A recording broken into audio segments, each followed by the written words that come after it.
Hi guys, voice ఓవర్తో videos పెట్టగా and vlogs పెట్టగా చాలా డేస్ అయిపోయింది. ఎందుకంటే నాకైతే హెల్త్ బాగాలేదు. మొన్న థర్స్డే కాకుండా ఆ లాస్ట్ థర్స్డే నుంచి నాకైతే హెల్త్ బాగాలేదు. ఇంకప్పుడు కోచింగ్కి వెళ్ళడం మానేసి మళ్ళీ థర్స్డే అయితే వెళ్ళాను 1 వీక్. ఆ రోజు థర్స్డే రోజు రికార్డ్ చేశాను. అది ఎడిట్ చేసి అప్లోడ్ చేద్దామన్నా కూడా కొంచెం హెల్త్ సరిగా లేనందువలన అప్లోడ్ చేయలేకపోయాను. అందుకే రీల్స్ అవి పెడతా ఉన్నాను. ఇంకా థర్స్డే రోజు అయితే కాలేజ్ దగ్గర కూడా కొంచెం పని అయితే ఉంది. అందరు రికార్డ్స్ రాసేసారు, నేను తప్ప. ఇంకా మాన్యువల్స్ తెచ్చుకొని రికార్డ్స్ అయితే రాద్దామని కోచింగ్కి వెళ్ళాను. ఇలా బబుల్ గమ్స్ తిన్నాక స్టిక్కర్స్ అంటించుకోవడం మీ ఎంతమందికి అలవాటు ఉందో కామెంట్ చేసేయండి. నేనైతే కన్ఫామ్గా అంటించుకుంటాను. మా వాళ్ళు అయితే ఎక్కిరిస్తూ ఉంటారు నన్ను.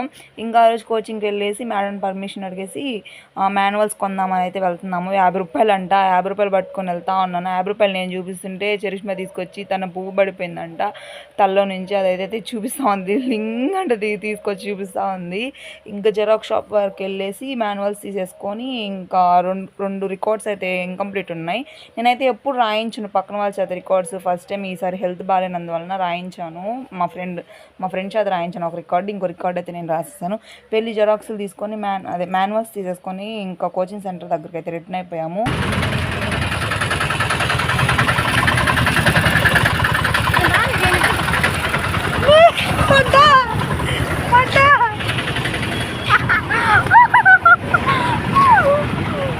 ఇంకా మొత్తం చేసి మన ఎక్కిరిస్తాను తట్టుకొని పడ్డందుకు ఇంకా కోచింగ్ దగ్గరికి వెళ్ళేసి ప్రాక్టికల్ అయితే చూసేసి వెళ్ళిపోయాము. నాకైతే ఏం అర్థం కాలేదు. దాని తర్వాత అన్నీ ఎక్స్ప్లెయిన్ చేయించుకున్నాను. ఇక్కడ బాయ్ చెప్పమంటే చూడండి మా వాళ్ళు ఎలా చెప్తున్నారు.